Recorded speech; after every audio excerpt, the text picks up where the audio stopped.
આજકાલ રોકડ ભેટનો બહુ જ ટ્રેન્ડ ચાલી રહ્યો છે. જ્યારે કે પહેલાં કાઇન્ડમાં ભેટ આપવાની પરંપરા હતી, તો સામગ્રી, કરિયાણું, ફળ, મેવા વગેરે ભેટ આપવાથી કેમ આપૂર્તિ નથી થઈ જતી? ये सवाल इस ढंग का है कुछ कि आजकल भेंट की बात आती है तो रोकड़ा धरने की बात आती है, इतने हजार धर दो, इतने लाख धर दो, इतने करोड़ धर दो, ये कर दो, वो कर दो. लेकिन हम चावल लेके आए तो, गेहूँ लेके आए तो, दूध लेके आए तो, मेवा लेके आए तो, फल लेके आए तो चलेगा कि नहीं चलेगा? रोकड़ा का बहुत ट्रेंड हो गया है. तो ये रोकड़ा का ट्रेंड भी धर्म नहीं लाया है. ये रोकड़ा का ट्रेंड भी धर्म नहीं लाया है. रोकड़ा का ट्रेंड भी अगर कोई लाया है तो कौन लाया है? आधुनिक तंत्र लाया है. ये रोकड़ा भेंट करने का जो विधान है, जो शुरू हुआ, वो कब हुआ मालूम है? जब प्लास्टिक मनी इंट्रोड्यूस हुई. कईयों को गोलक पर बड़ी आपत्ति हो गई. जहाँ देखो वहाँ गोलक है, यहाँ गोलक, उस चीज़ की गोलक, गोलक माने पेटी, इस चीज़ की पेटी, उस चीज़ की पेटी. क्या है ये सब? तो भाई हमको पेटी लाने का कोई शौक नहीं था. पेटी कैसे आई? क्योंकि आपके हाथ में पर्स आया ना, इसके लिए आई. पेटी इसके लिए आई, आपके हाथ में पर्स आया. पहले भगवत भक्तों के हाथ में पर्स नहीं होता था. होता था क्या? पत्रम पुष्पम फलम तोयम यो में भक्त प्रयच्छतु. मेरा भक्त, भगवान कह रहे हैं कि मेरा भक्त जो भी प्रेम से लाए, पत्र लाए, पुष्प लाए, फल लाए, जो भी प्रेम से लाए, स्वीकार्य है. लेकिन भगवान को ये नहीं मालूम है पर्स लाए तो क्या होगा. पर्स लाए तो अपने यहाँ पर तो गजब की है रीत. देखो आज पवित्रोत्सव के निमित्त भी अगर भेंट धरी जाती है तो श्रीफल पर भेंट धरी जाती है. श्रीफल पर धरते हो ना भेंट, तो भेंट धरने के ये विधान है ऐसे. अब अपन श्रीफल पर ना धरे भेंट, जितने की भेंट नहीं उससे तो ज़्यादा का श्रीफल आ गया. अब श्रीफल जमा हो रहे हैं, जमा होते जा रहे हैं, होते जा रहे हैं, होते जा रहे हैं. अब क्या किया जाए? हमारे उधर तो यही है क्रम के उसको विसर्जित किया जाता है. अगर ठाकुर जी की भेंट का हो तो, हमारी भेंट का हो तो फिर वो अंगीकार होता है ठाकुर जी की सेवा में. लेकिन अब कोई सीख ले, रोज एक श्रीफल ले आए, रोज एक श्रीफल ले आए. कईयों को ऐसा होता है,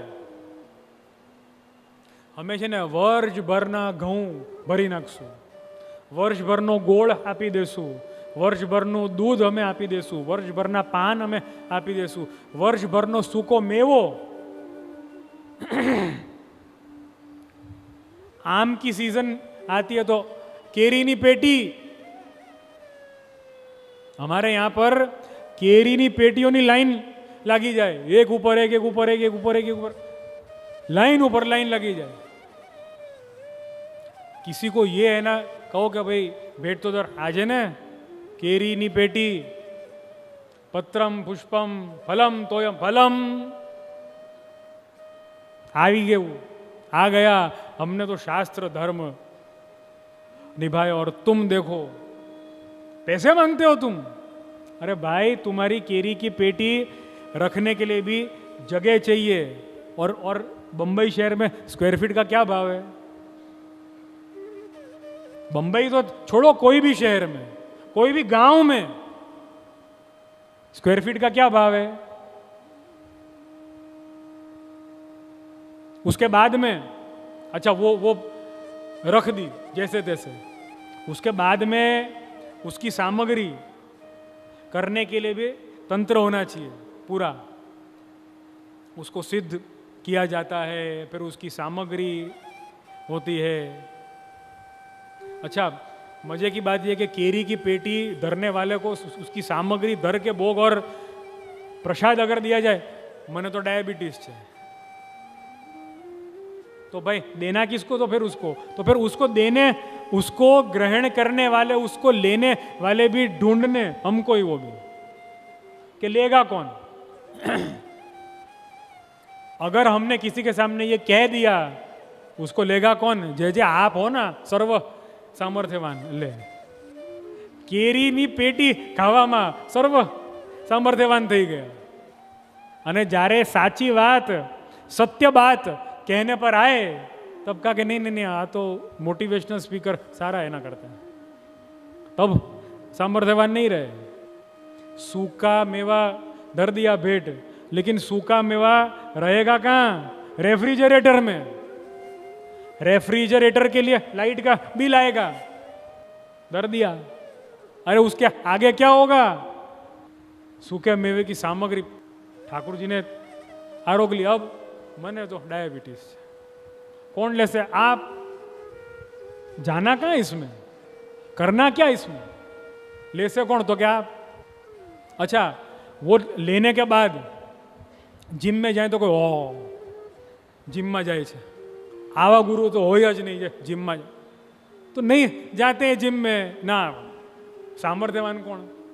हमको ये समझाया जाता है बाकायदा, जे बहु पतला થઈ ગયા છો, દુબળા પડી ગયા છો, આમ જે તો આમ હોવા જોઈએ, આમ આખું આ ઘેરેલું હોવું જોઈએ સોફો, તો फिर डॉक्टर के बिल आएंगे, फिर तो भी આખો દિવસ હોસ્પિટલમાં જોયા. પણ કેમ? સામર્થ્યવાન હતા એટલે હોસ્પિટલ ગયા છે. अब बोलो तकलीफ उसमें भी, इसमें जाना कहाँ, करना क्या, इसमें क्या किया जाए? एक ही चीज करी जा सकती है इसमें. आप सब धर्म तंत्र को समझो और धर्म तंत्र के अनुसार चलो तो हो सकता है, नहीं तो नहीं हो सकता है. रोकड़ भेंट की आवश्यकता वो समय की मांग है, समय की मांग है. वो सूखा मेवा धरने से कुछ नहीं होगा. सूखा मेवा भोग धरने के लिए लाइट का बिल लगेगा, स्क्वायर फीट का क्या भाव है वो सोचना होगा. उसके बाद में सेवक टहलुआ लगेंगे, उसके लिए बर्तन मांजने के लिए भी लगेंगे. ये सब कैसे होगा? ना हमें तो पत्रम पुष्पम फलम तो बस. अरे तो दूसरे का क्या, हमाરું કામ પૂરું. एक વર્ષમાં એકવાર અમે આવીને અને 1 કિલો કાજુ कैसे चलेगा?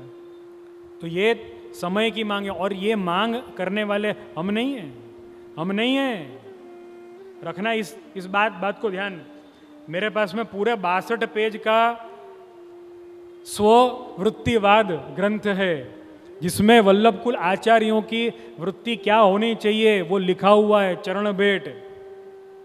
लेकिन वापस पुरुषोत्तम जी को यह मालूम नहीं था कि लाइट का बिल हमारे घर पे आने वाला है, फोन का बिल हमारे यहाँ पर आने वाला है, हमारा सेवक टेलुआ हमसे पगार मांगने वाला है. हमको कहीं जाना होगा ना तो गाड़ी में पेट्रोल डलवाना पड़ेगा. मालूम नहीं था. मुझे अगणित वैष्णवों ने आज तक कहा है कि मदन मोहन जी ना निज मंदिर में एसी नहीं, लगड़ावी दो. मैंने उनको यही कहा, मैंने कि ना एसी लगड़ावी दईश हूँ, तमे जिंदगी भर लाइटનું बिल આપી દેજો खाली, तो वो चला जाता है. आता ही नहीं है दूसरी बार, वो आता ही नहीं है दूसरी बार. मालूम नहीं क्या है. पधरामणी होती है, एक उदाहरण के तौर पे ट्रेंड है. और ये नियम है, वस्त्र आदि की भी भेंट का नियम है. वस्त्र की भेंट हो, धोती અને ઉપરના બંડી ક્યાંથી આવશે? अच्छा चलो बंडी धोसे कौन है ने? धोसे कौन है ने? पहले तो सेवक ही आते थे, सब सेवक आते थे ना सब. हमारे यहाँ कामन में धोबी रहता था, पगार उसको बिल्कुल नहीं दी जाती थी. पैसे की बात ही नहीं, बिल की बात ही नहीं थी, सिर्फ दिल की बात थी. धोबी को मिलता क्या था मालूम है? भंडार में सु सीधो. सीधा का अर्थ क्या है? करियाणु, अनाज. और क्या उसको? प्रसाद. वस्त्र आदि के दान किए, वो उसको दे दिए. ये था. आज का धोबी करेगा ये? तो धोबी तुमको समझाना है, उंगली उठानी है, तो कौन पर? हमारे पर।